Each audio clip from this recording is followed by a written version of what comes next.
नमस्कार, दिल्ली लाइव देख रहे हैं आप, आपके साथ मैं हूं ऋतु। बुलेटिन की शुरुआत करेंगे बड़ी और महत्वपूर्ण खबर के साथ। दिल्ली से बड़ी खबर, जहां शराब घोटाले में सीबीआई का बड़ा एक्शन देखने को मिला है। 8 घंटे की लंबी पूछताछ के बाद मनीष सिसोदिया गिरफ्तार कर लिए गए हैं।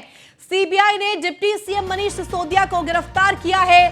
सोमवार को सीबीआई कोर्ट में पेश किया जाएगा मनीष सिसोदिया को। आपको बता दें कि सबूतों के आधार पर सीबीआई ने गिरफ्तारी की है। यह सूत्रों के हवाले से खबर सामने आई है।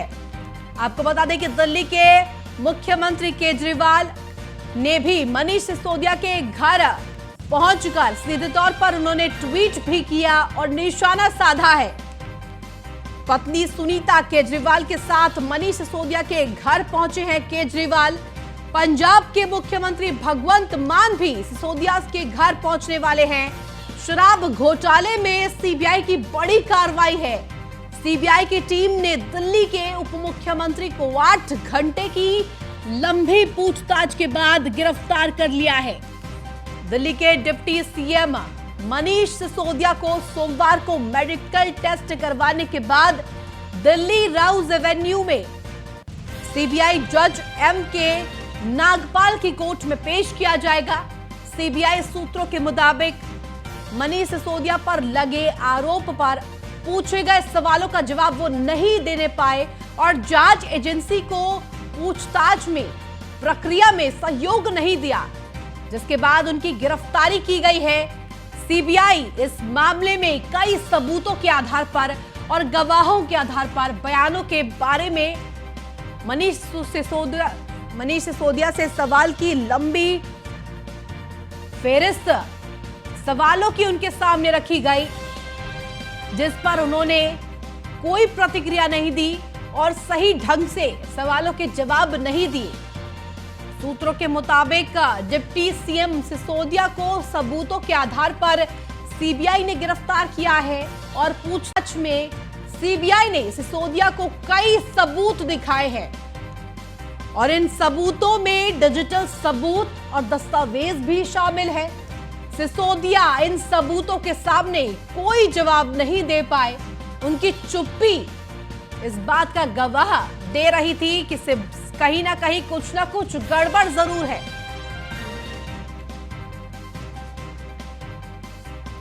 वहीं डिप्टी सीएम मनीष सिसोदिया की गिरफ्तारी पर सीएम अरविंद केजरीवाल ने ट्वीट कर निशाना साधा। उन्होंने लिखा कि मनीष बेकसूर है, उनकी गिरफ्तारी गंदी राजनीति है। मनीष की गिरफ्तारी से लोगों में बहुत रोष है। लोग सब देख रहे हैं, लोगों को सब समझ आ रहा है, लोग इसका जवाब जरूर देंगे। इससे हमारे हौसले और बढ़ेंगे, हमारा संघर्ष और मजबूत होगा।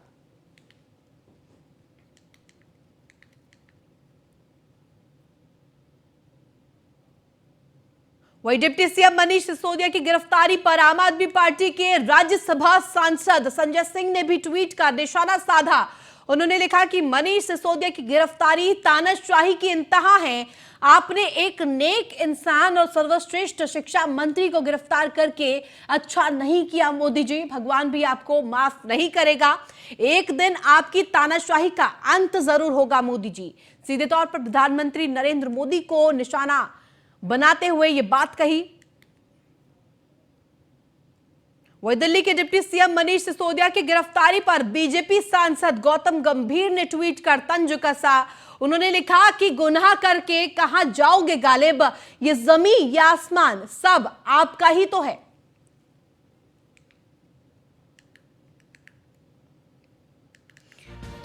और आखिर शराब घोटाले पर क्या वो बिंदु है जिनके आधार पर डिप्टी सीएम को अरेस्ट किया गया है? शराब सरकारी दुकानों में बेचने पर रोक लगा दी गई। सीधे तौर पर निजी दुकानों पर इसका बेचने का जो बिंदु था उस पर भी सवाल किए गए और खास तौर पर दिल्ली सरकार ने इस शराब नीति में महत्वपूर्ण बात यह कही थी कि उनका मकसद राजस्व बढ़ाना था।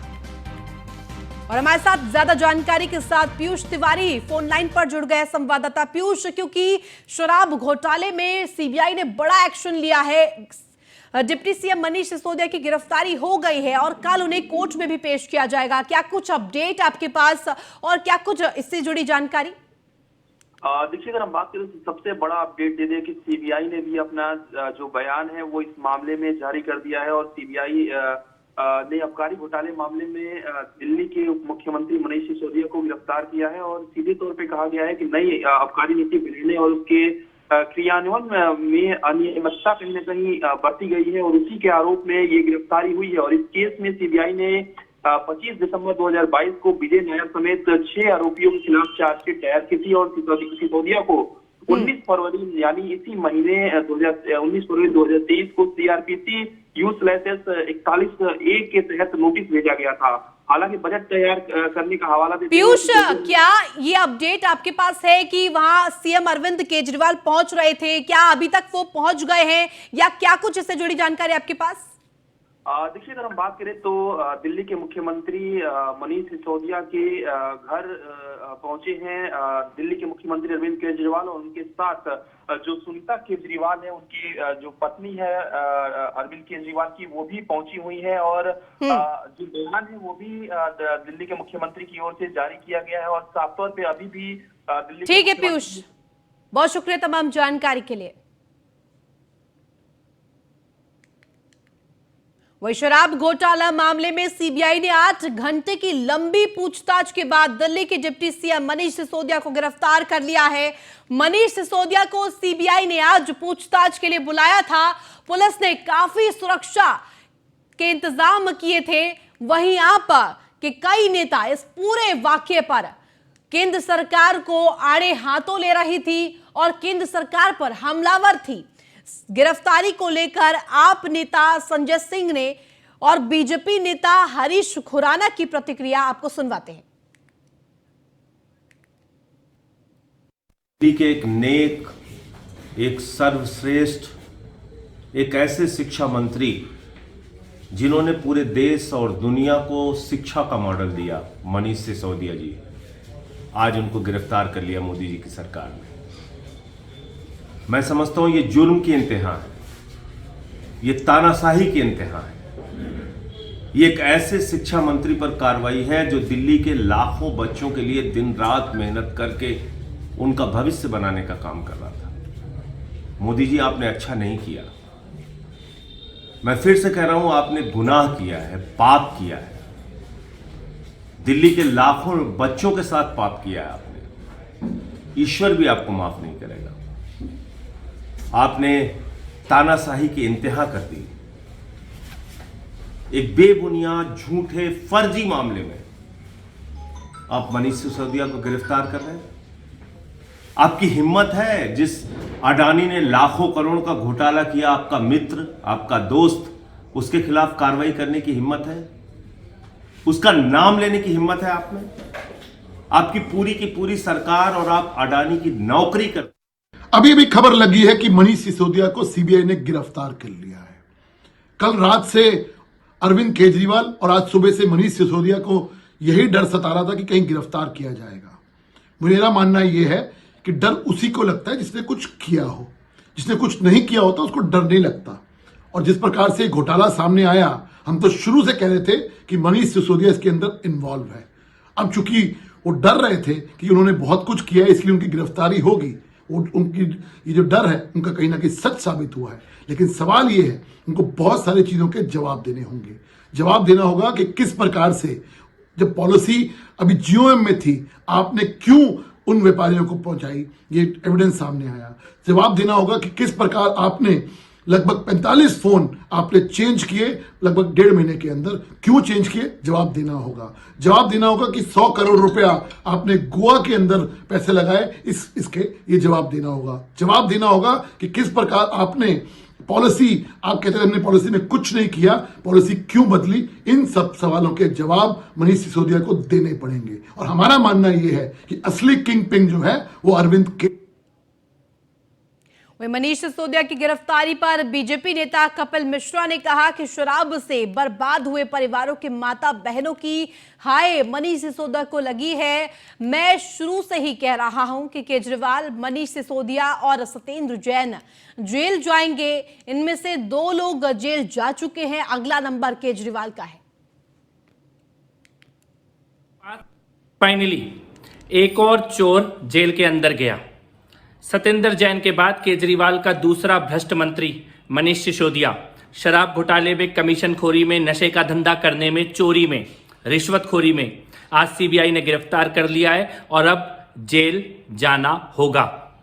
मैं पिछले लगभग 5 साल से ये बात बोल रहा हूं कि सत्येंद्र जैन, मनीष सिसोदिया और अरविंद केजरीवाल तीनों भ्रष्ट हैं और तीनों को एक ना एक दिन जेल में जाना ही पड़ेगा।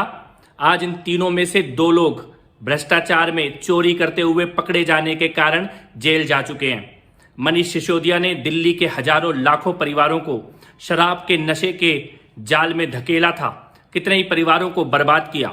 और कोरोना के काल में जब दवाइयां उपलब्ध करानी थी, सिलेंडर उपलब्ध कराने थे, तब दारू के ठेके खोलने का काम मनीष सिसोदिया ने किया। इस पाप का आज दिल्ली की जनता ने जो भुगता है, दिल्ली की जो माताओं बहनों ने बद्दुआएं दी हैं, उनके कारण अब मनीष सिसोदिया को जेल जाना पड़ेगा और लंबे समय तक जेल के अंदर रहना पड़ेगा। दिल्ली के साथ हुई लूट, भ्रष्टाचार, इसका हिसाब किताब होना शुरू हो गया है और मैं ये ऑन रिकॉर्ड कहना चाहता हूं कि सत्येंद्र जैन और मनीष सिसोदिया के बाद भ्रष्टाचार में जेल जाने का अगला नंबर अरविंद केजरीवाल का हो। केजरीवाल सरकार की बढ़ती मुश्किलों के बीच अब ऑटो ड्राइवर भी आम आदमी पार्टी से खफा है। ऑटो ड्राइवर रिवाइज मीटर के नाम पर अवैध वसूली कर रही कंपनियों के खिलाफ सड़कों पर उतरे। वहीं ऑटो यूनियन ने अपनी डिमांड में बताया कि अगर सरकार ने उनकी इस बात पर ध्यान नहीं दिया तो आने वाले समय में वो आंदोलन भी करने के लिए तैयार है। वहीं सरकार के रिवाइज मीटर लगवाने के फैसले को गलत बताया, जिससे आम जनता और ऑटो ड्राइवर दोनों ही परेशान हैं।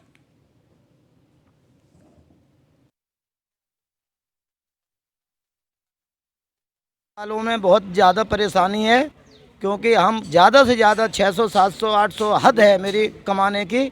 इससे ज़्यादा मैं ऑटो से कमा नहीं पा रहा हूँ। मैं अपने बच्चों को बहुत परेशानी से अपना गुजारा कर रहा हूँ। और दूसरी बात यह है कि मीटर रिवाइजिंग में हमें 700, 800, 1000, 1200, 1500 रुपये तक लूटा जा रहा है।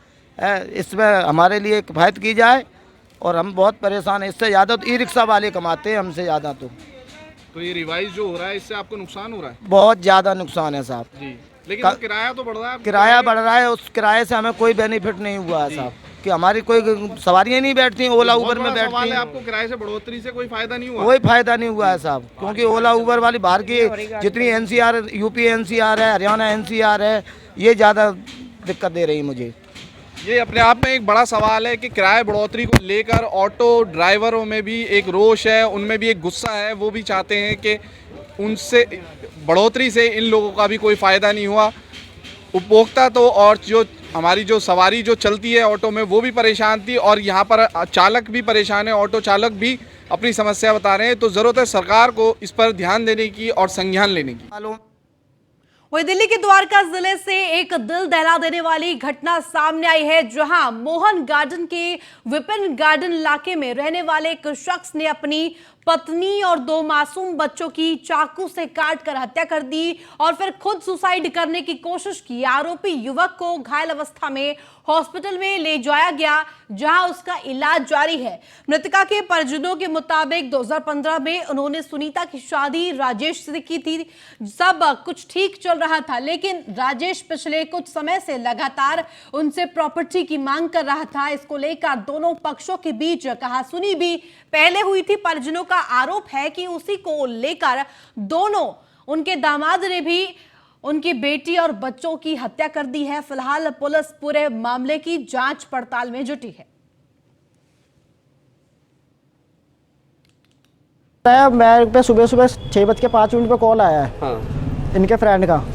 उन्होंने मेरे को ये बताया कि आपके जीजा ने सुसाइड कर लिया है, दोनों बहन को और दोनों भांजों को ख़त्म कर दिया है। फिर हम यहाँ पे आए हैं तो अंदर गए हैं। अंदर बेड पे जीजू मेरे है नहीं, उनको हॉस्पिटल लेके गए और उनके भाई थे यहाँ पे, उनसे भी बात हुई। अंदर मैंने जाके देखा, बहन की बॉडी इधर पड़ी हुई है, हाथ अलग है, पैर अलग है। बहन की बॉडी कहाँ पड़ी? बेड पे अंदर। और क्या दोनों बच्चे हैं वहाँ पे। बहन के साथ में क्या, किस तरह से उनकी बॉडी? ये पुलिस वालों ने देखने नहीं दिया, हमें अंदर नहीं जाने दिया है। अच्छा है। फिर उनसे भैया से पुलिस वाले पूछ रहे हैं कि भाई क्या हुआ, तो पुलिस वाले बता रहे हैं कि उन्होंने ग्लव्स पहन रखा है, सबके हाथ काटे, गर्दन काटी है, और वो खुद हॉस्पिटल में है, बचे हुए हैं। और उनके भाई से भी पुलिस वाले पूछ रहे हैं कि क्या है, तो उनके भाई भी कह रहे हैं मेरे को कुछ नहीं पता। और जिसमें कि उनके पिता भी अंदर थे, सुबह सुबह दरवाज़ा खोल के उनके सबसे पहले अपने माँ बाप को ले गए, वो दरवाज़ा तोड़ के, जिससे आज तक पहले उनके भाई आज तक नहीं आया ना लेके गए हैं। गया था बड़े वाले पर, तो उठ के बताया कि ऐसे ऐसे हो गया है। कौन आया था? वो राजेश का फ्रेंड का। तो बताया, तब मुझे पता चला। क्या पता चला आपको? कहा कि जीजू ने सुसाइड कर लिए हैं, सबको सुसाइड कर दिए हैं। सो उनका फ्रेंड का फ़ोन आया है। खुद सुसाइड करने की कोशिश की है और सबको? हाँ, सबको कर दिए हैं, मार दिए। तो यहाँ के पता चला कि वो अभी हैं। पुलिस ने बताया कि उनको हॉस्पिटल ले गया है दीनदयाल में। ऐसा क्यों किया उन्होंने? अब ये तो ही जानेंगे। पहले कोई झगड़ा वगैरह था क्या? ऐसे तो कुछ नहीं बताई आज तक कि लड़ाई झगड़ा होती है। आपको कुछ नहीं बताती थी क्या? ऐसे तो मियाँ बीबी का कोई बात है, थोड़ा बहुत अगर सास बहू में हो जाए वो बात अलग है, लेकिन ऐसे कुछ नहीं बताई कि हाँ मेरे से ऐसे हो रहा है। कितने साल पहले शादी किए थे? 15 में शादी हुई है। सुबह 6 बजे एक पीसीआर कॉल हुई, जिसके बाद जब पुलिस में पहुंची तो एक घटना सामने आया, जिसमें एक राजेश नाम के 38 साल के व्यक्ति ने अपने वाइफ, 35 साल की वाइफ और 2 बेटे हैं, 5 साल का बेटा और 4 महीने का एक बेटा, ये हत्या कर दिया है और ख़ुद भी अपने आप को घायल किया है। वो अभी अंडर ट्रीटमेंट है डीडी हॉस्पिटल में। और ये बात सामने आई है कि आज अर्ली मॉर्निंग आवर्स में उसने एक मैसेज भेजा था अपने एक स्कूल फ्रेंड्स के व्हाट्सएप ग्रुप में, जिसको देखकर फ्रेंड्स ने उसके भाई को अलर्ट किया और फिर भाई ने पुलिस को अलर्ट किया। और मौके पर पहुंचकर फिर जब वो दरवाज़ा नहीं खुला तो पुलिस ने दरवाज़ा तोड़कर अंदर गए और ये इंसिडेंट सामने आया। उस मैसेज में उसने डिटेल किया है कि उसको काफ़ी सारे फाइनेंशियल डिफ़िकल्टीज़ हो रहे थे और उस चीज़ों के बारे में उस मैसेज में लिखा है। अभी इसमें इन्वेस्टिगेशन जारी है, मर्डर का केस हमने रजिस्टर कर लिया है और हम इसमें इन्वेस्टिगेट। वहीं नॉर्थ डिस्ट्रिक्ट साइबर पुलिस ने युवक को गिरफ्तार किया है। युवक पेशे से इंटीरियर डिजाइनर है, जो कि इंस्टाग्राम पर लड़कियों को परेशान करने के आरोप में गिरफ्तार किया गया है। नॉर्थ जिला डीसीपी सागर सिंह कलसी ने बताया कि इंस्टाग्राम पर लड़कियों को परेशान करने और उनका यौन उत्पीड़न करने के आरोप में युवक को गिरफ्तार किया गया है। तो फिलहाल दिल्ली लाइव में बस इतना ही। आप देखते रहिए न्यूज़ 1 इंडिया।